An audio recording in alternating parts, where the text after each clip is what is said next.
Salam sejahtera, terima kasih karena bersama dengan saya di Nazilin Unity Channel. Saudara-saudara sekalian, selepas 2 tahun atau setahun setengah, Datuk Seri Anwar Ibrahim menjadi Perdana Menteri dan ini kali kedua kita menyambut Hari Raya Puasa bersama dengan Perdana Menteri Anwar Ibrahim.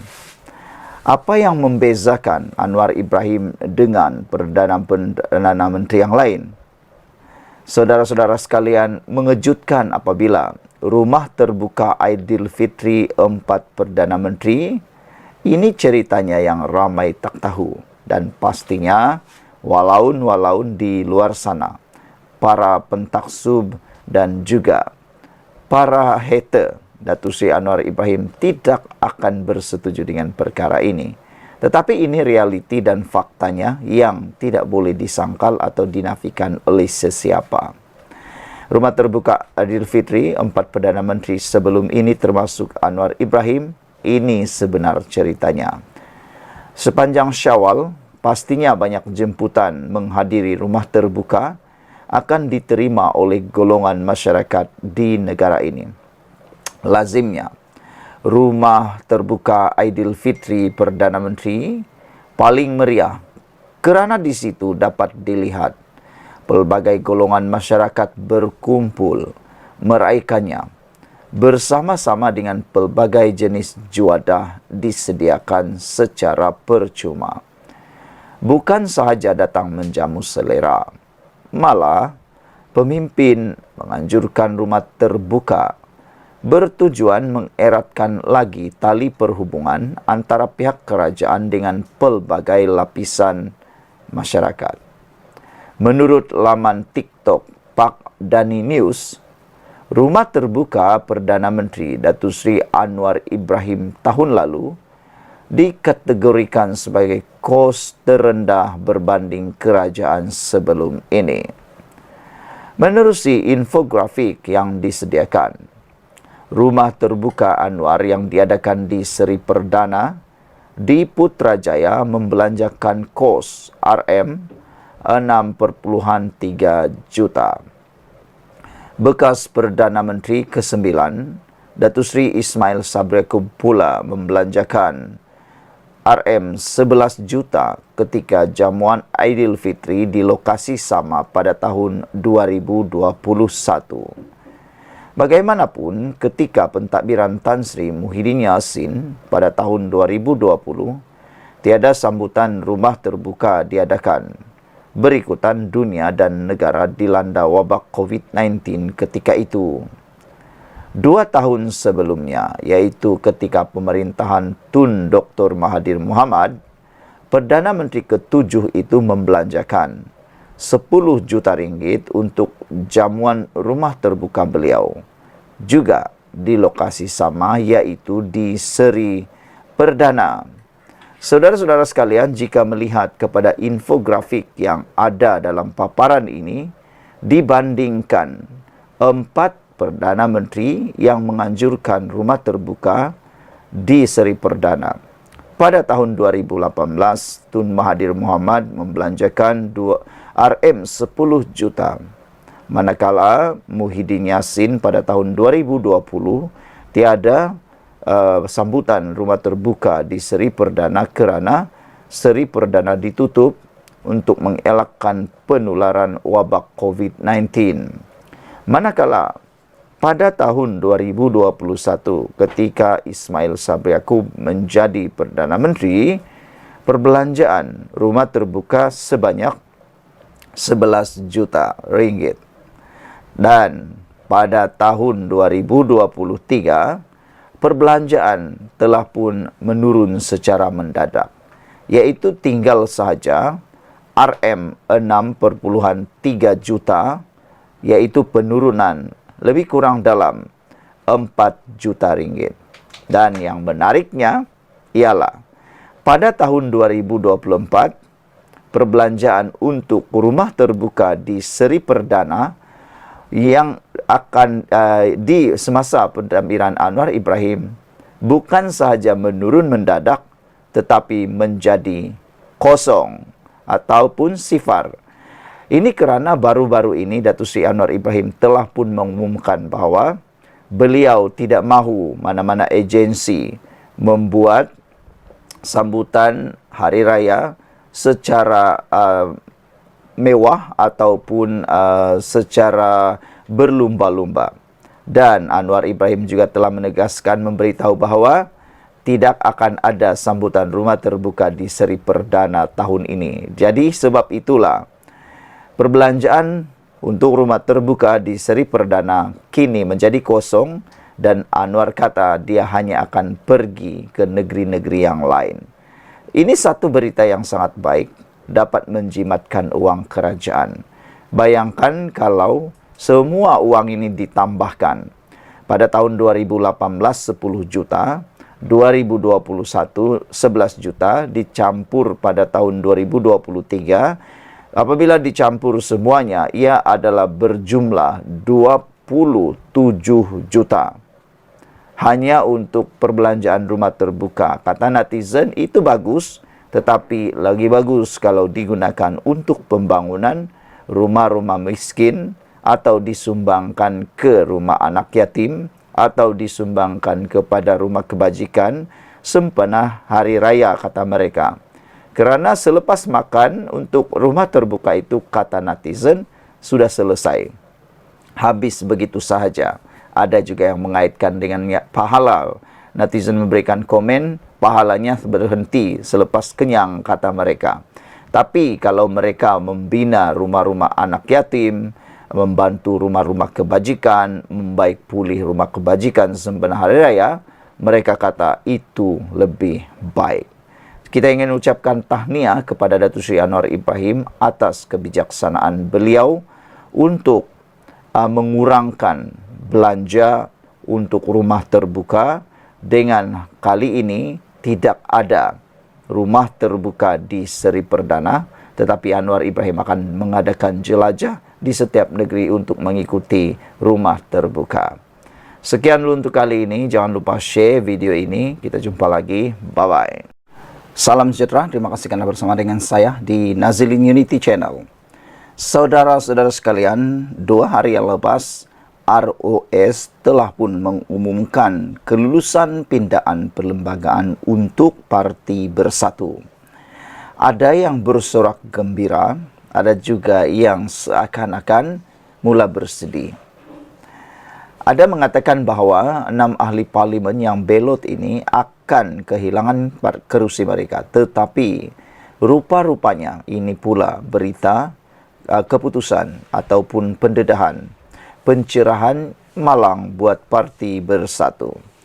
Ini apabila salah seorang daripada jawatan kuasa yang membentuk perlembagaan ataupun yang membentuk akta anti lompat parti akhirnya bersuara. Siapa lagi kalau bukan Nazri Aziz. Beliau merupakan salah seorang daripada pembentuk kepada jawatan kuasa pembentuk kepada akta anti lompat parti tersebut. Beliau mengetahui keadaan sebenar akta tersebut. Oleh sebab itu, beliau kata 6 ahli parlimen bersatu tidak perlu kosongkan kerusi. Itu dinyatakan sendiri oleh Nazri Aziz. Apa sebenarnya alasan Nazri Aziz menyatakan 6 ahli parlimen bersatu itu tidak perlu mengosongkan kerusi? 6 ahli parlimen Parti Pribumi Bersatu Malaysia Bersatu tidak perlu mengosongkan kerusi mereka. Biarpun Jabatan Pendaftaran Pertubuhan ROS meluluskan pindaan perlembagaan parti itu. Menurut Ketua UMNO Pedang Rengas, Datuk Seri Mohamed Nazri Abdul Aziz, tujuan asal akta anti lompat parti dilaksanakan bertujuan mengelak berlakunya lagi cubaan menjatuhkan kerajaan seperti langkah Sheraton pada tahun 2020.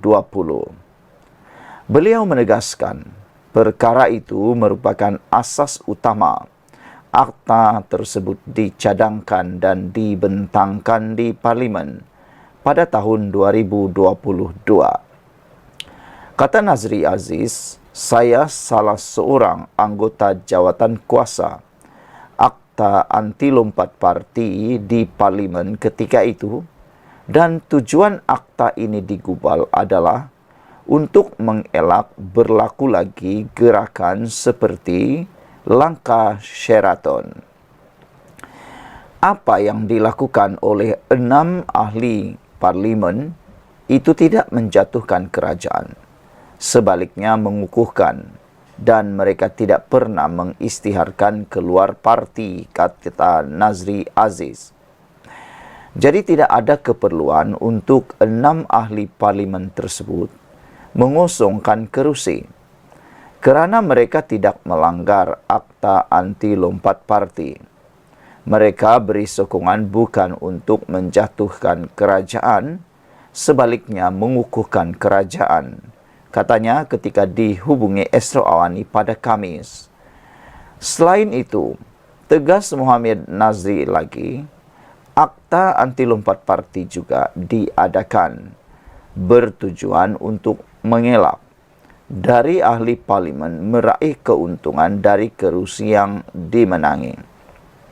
Katanya, jika tidak kerana akta ini, ahli parlimen boleh diperdagangkan atau boleh memperdagangkan kerusi parlimen mereka untuk keuntungan peribadi.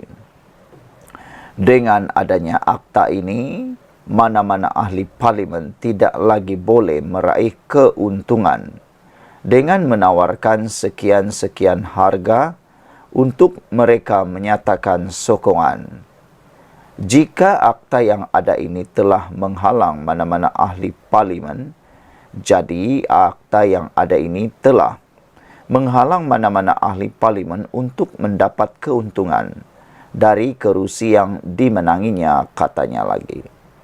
Mengulas lanjut, Muhammad Nazri yang juga Duta Besar Malaysia ke Amerika Syarikat menegaskan, isu memberikan sokongan kepada Perdana Menteri Datuk Seri Anwar Ibrahim adalah sebahagian dari kebebasan bersuara dan merupakan hak asasi parlimen yang dijamin oleh Perlembagaan Persekutuan. Mereka bebas untuk menyokong atau mengundi mana-mana rang undang-undang yang dibentangkan oleh kerajaan dan tidak boleh disekat seperti mana yang dikehendaki oleh Bersatu, menerusi tindakan meminda perlembagaan parti mereka baru-baru ini, jelas beliau. Beliau menjelaskan, Akta Anti Lompat Parti juga digubal untuk menjimatkan perbelanjaan kerajaan agar tidak perlu diadakan pilihan raya kecil PRK kerana ada pihak yang sengaja mengosongkan kerusi. Adalah sangat tidak bertanggungjawab bila Bersatu mahu 6 PRK diadakan semata-mata kerana dendam dan marah terhadap 6 ahli parlimen tersebut.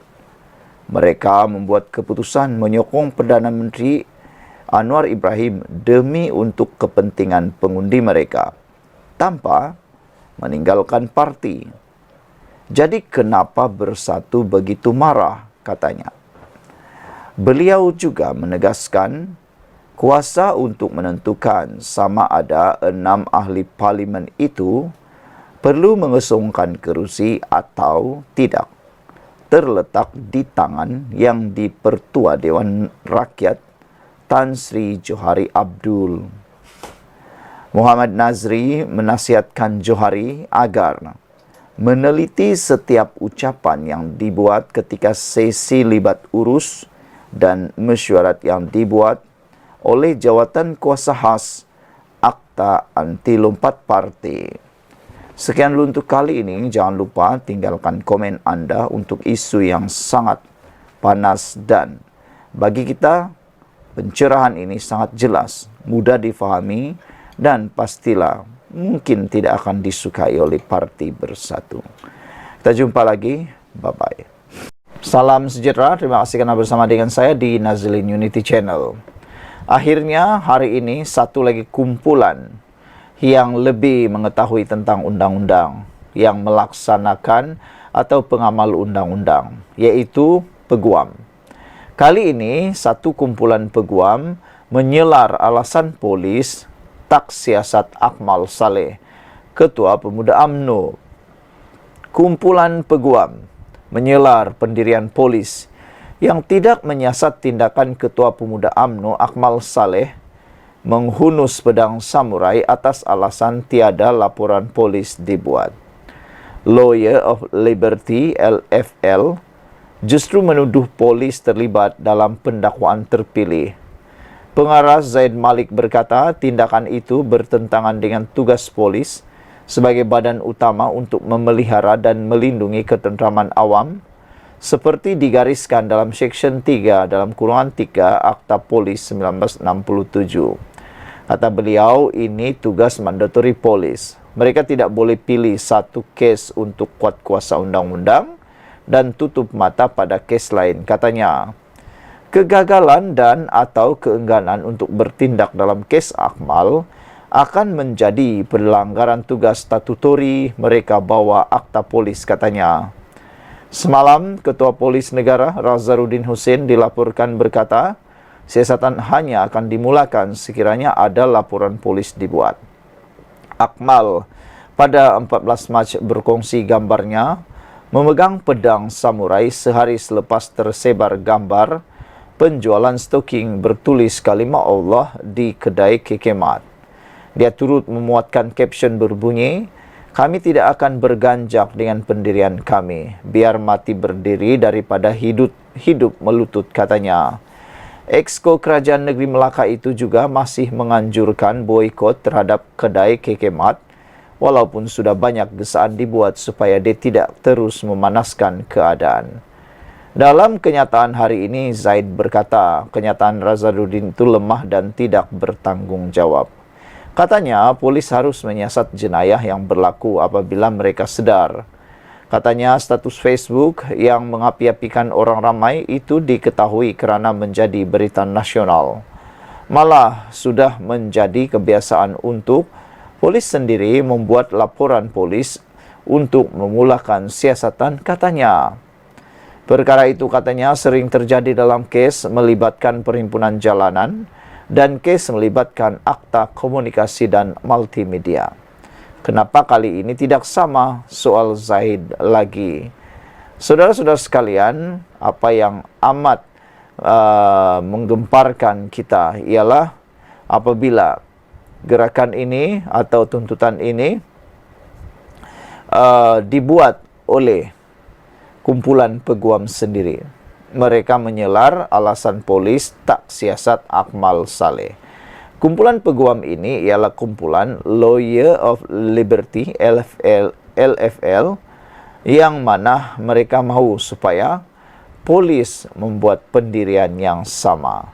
Kata pengarah LFL yaitu Zaid Malik, beliau berkata, tindakan itu bertentangan dengan tugas polis sebagai badan utama untuk memelihara dan melindungi ketentraman awam seperti digariskan dalam Seksyen 3 dalam kurungan 3 Akta Polis 1967. Sekian dulu untuk kali ini. Jangan lupa tinggalkan komen Anda. Sila tekan butang subscribe. Kita jumpa lagi. Bye-bye.